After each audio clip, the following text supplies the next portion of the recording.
no seu rádio o programa Viva a Vida, com muita informação para toda a família. Preste atenção, vamos juntos escutar o que a Pastoral da Criança vai nos falar. Viva a vida, viva a vida, é a voz da Pastoral da Criança, levando uma mensagem de amor, paz e esperança. Pastoral da Criança, para que todas as crianças tenham vida em abundância. A Pastoral da Criança apresenta Viva a Vida, um programa com dicas e informações sobre saúde, educação e cidadania. Viva a Vida, um programa feito especialmente para você e sua comunidade. Pastoral da Criança. Alô Brasil, está no ar o programa Viva a Vida da Pastoral da Criança. Obrigado pela sua audiência. Hoje vamos conversar sobre um tema bastante delicado, que é o luto gestacional, neonatal e infantil. Fique com a gente.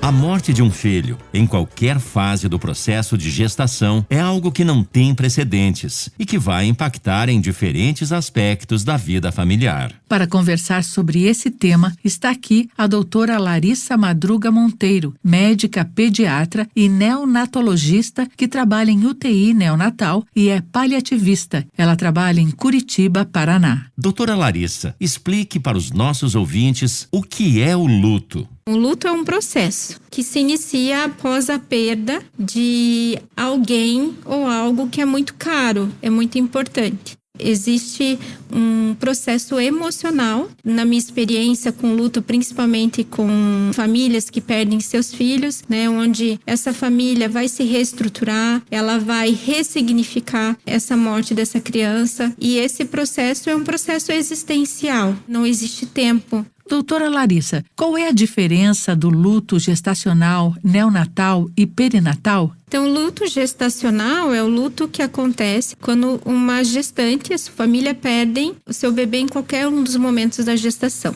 O luto perinatal acontece quando a perda se dá a partir da 22ª semana de idade gestacional até o 7º dia de vida desse bebê, após nascimento. E o luto neonatal é quando você perde o bebê após o nascimento ou até o 28º dia de vida dessa criança. Doutora Larissa, quais são as fases do luto na perda de um bebê? Esse processo de luto é único para cada família. Então, antes a gente achava que existia, passo a passo, as fases do luto. Hoje, tem famílias que passam por todas as fases no mesmo dia. Tem famílias que perdem o filho, mas já vieram de um processo de luto já com o diagnóstico daquela doença. Então, já conseguiram ressignificar a vida dessa criança e após o óbito dessa criança, elas já se encontram já no momento de entendimento, já de gratidão à vida dessa criança. Tem famílias que passam pela raiva, passam pela barganha, passam pela tristeza profunda. Eu vejo hoje que o processo de luto, ele é único, e ele é muito individual para cada pessoa e cada família.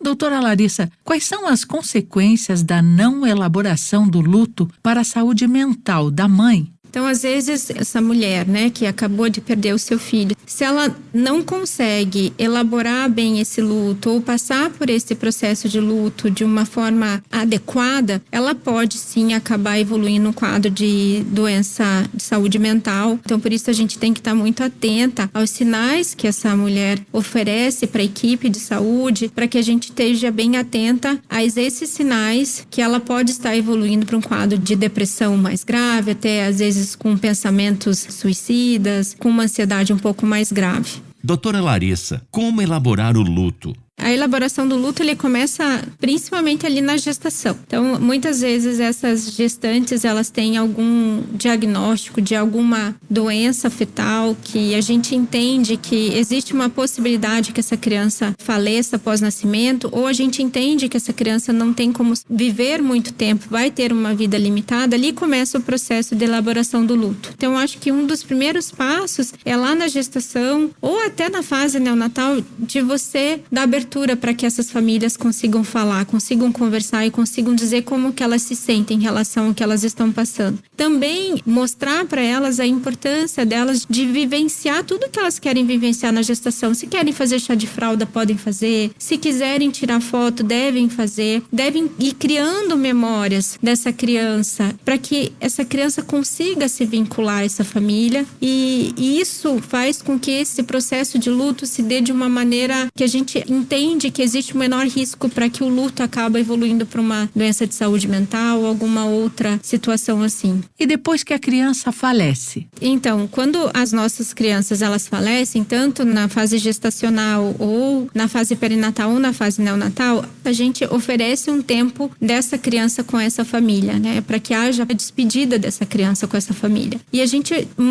deixa essa criança o tempo necessário até que essa família consiga se despedir. Com suporte tanto espiritual, com suporte psicológico e com o apoio inteiro da equipe. Programa Viva a Vida, sempre junto com você. Doutora, quais são as formas de apoio emocional durante a perda gestacional? A principal atitude que todos nós temos que ter quando existe uma perda gestacional é a presença e escuta. Porque muita gente acaba se afastando dessa mãe, né? Então, ela precisa ter um lugar onde ela possa falar como ela se sente, né? Onde ela possa falar sobre o bebê dela. Nem sempre precisa se falar alguma coisa para essa gestante, porque muitas vezes a gente fica tentando tirar a dor do outro e acaba tendo falas que às vezes não são bem escutadas por essa gestante, tipo, ai não, mas você vai ter outro bebê, fique tranquila porque você é nova ainda. Isso dói no coração dessa mãe porque ela não quer outro bebê, ela queria aquele bebê. Também apoiar aquela mãe no sentido de, eu posso ajudar você com seus outros filhos, se quiser eu faço um almoço para você, eu arrumo sua casa, para que essa mãe ela consiga se sentir amparada, acolhida pela família e sustentada pela família. Isso é muito importante. Estamos falando do sofrimento da mãe, mas há também o sofrimento do pai e de toda a família, não é, doutora Larissa? A gente sempre faz reuniões com o pai, né? Porque o pai, ele também sofre. Muitas vezes ele sofre calado, porque ele precisa ser o porto seguro dessa gestante. E muitas vezes essa gestante ou essa mãe dentro da UTI, que tá com esse bebê na UTI, não consegue, fala assim, nossa, mas só eu tô sofrendo porque ele não fala nada. Então, geralmente, na grande maioria das vezes, o homem, ele sofre calado, porque ele entende que ele tem que estar firme e forte para dar sustento à esposa. Então, a gente traz esse pai, conversa com esse pai. Eu acho que todos têm que também, da família, tem que amparar esse pai que está em sofrimento também, igual a mãe. É um sonho que se acabou, né? Doutora Larissa, como criar espaços mais empáticos de acolhimento? O que pode se fazer são esses grupos de apoio. Então, existem os grupos de apoio das mães que perderam seus filhos. Então, as mães se apoiam uma nas outras. Mas a gente sempre pode criar um lugar de acolhimento em todos os lugares. Ou ter equipes de apoio dessas gestantes nos lugares onde, identificamos que uma mãe perdeu um bebê. Então, quem que vai ser essa equipe que vai poder acolher? E, pelo que eu vejo, a pastoral da criança consegue fazer esse trabalho também. Então, é isso, é ir lá, perguntar como é que estão, se podem fazer alguma coisa, se ela quer conversar, eu acho que é isso. Doutora Larissa, a senhora poderia falar um pouco sobre a Lei 15.139 de 2025, que instituiu a Política Nacional de Humanização do Luto Materno e Parental? Então, ela é uma lei federal que agora começou a ser válida a partir do dia 25 de agosto e que tem um objetivo a humanizar o luto materno e o luto parental. Então, essa gestante que chega no hospital com uma perda, tanto no período gestacional, tanto no período perinatal, ou aquela mãe que perdeu o bebê da UTI, Na hora que ela interna, viram que esse bebê faleceu, tá em óbito. Ela vai ficar num quarto sozinha. Ela não vai ficar no quarto com outras mães com seus bebês. Vai dar um tempo para ela ficar com esse bebê, para ela poder se despedir dessa criança. Vai ser oferecida a possibilidade de tirar fotos, pegar uma impressão da mãozinha, do pezinho, uma mechinha do cabelo. A gente vai oportunizar pessoas da família para virem conhecer essa criança. A gente vai perguntar para essa família se ela quer um ritual religioso. Vai ser dado um apoio psicológico para essa mulher, né, para que ela consiga lidar com esse processo de luto que já começou, né? Então é todo um suporte de amparo, um suporte emocional para aquela mulher que perdeu o seu filho e também para a família. Ó pedaço de mim, ó metade exilada de mim, leva os teus sinais, que a saudade dói como um barco que aos poucos descreve um marco e evita atracar no cais.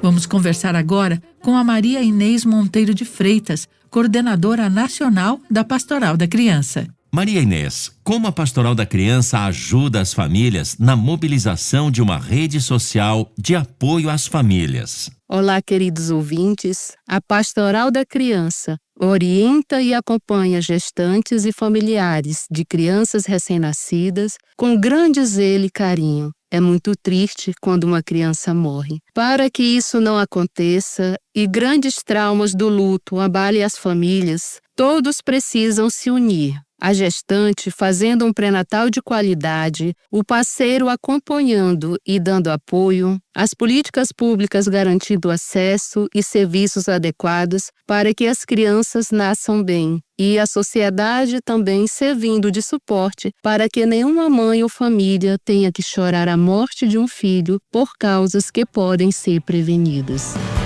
Só o amor é capaz de dar a vida e encontrar uma saída pra esperança vir de novo a cada novo amanhecer. Hoje está aqui a Joselina Cardoso Pacha, líder e coordenadora da Pastoral da Criança da Paróquia Santo Antônio Maria Zacaria. Ela atua na comunidade Renascer, Jacarepaguá, Rio de Janeiro. Joselina, como os líderes da Pastoral da Criança podem acolher e ajudar a diminuir o sofrimento das mães e das famílias que sofrem com a perda de um bebê durante a gravidez? A gente vai encontrar essa mãe, vai acolher essa mãe e escutar, vai respeitar o luto dessa mãe. Se ela quiser falar alguma coisa, a gente vai ouvir. Se ela não quiser falar, nós vamos estar ali do lado dela, dizendo, nós estamos aqui. E sempre dizer a essa mãe que ela pode contar com a pastoral. E se tiver a oportunidade de falar para ela alguma palavrinha, a gente vai dizer palavra de incentivo, sinal de esperança para ela, mostrar para ela que Deus é o autor da vida e que ela pode contar conosco. Viva a vida! E chegou o momento de ouvirmos a palavra amiga de Dom Frei Severino Clasen, arcebispo de Maringá, Paraná e presidente da Pastoral da Criança.